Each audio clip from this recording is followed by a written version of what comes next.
Speaker, I rise in support of the Senate amendment to HR 2952. As my ranking member, Mr. Thompson, has said, for the Department of Homeland Security to be effective in its cybersecurity mission, it must have a workforce in place to meet this challenge. A long-standing interest of mine has been how best to help DHS meet its cyber workforce needs.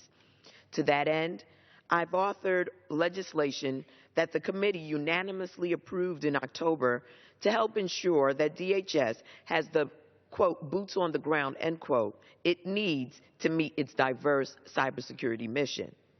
I'd like to thank Chairman Meehan for the support you have shown for my efforts and the spirit of collaboration that you have shown.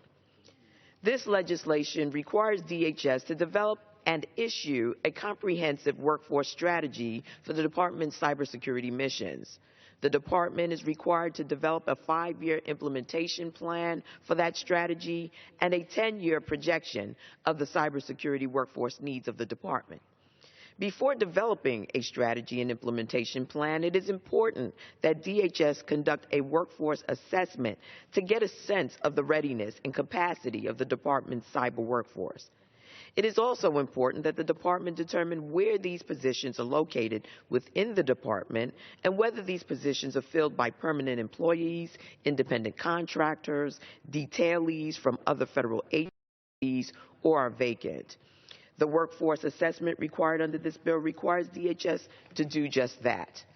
Finally, I'm glad that it directs DHS to develop a plan to establish a cybersecurity fellowship program under which talented undergraduates and doctoral candidates who sign on to work for the department for an agreed-upon period would be provided tuition assistance.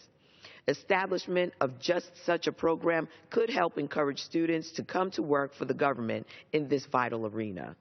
I urge all of my colleagues to vote for the Senate amendment to HR 2952, and I yield back the balance of my time. The gentlewoman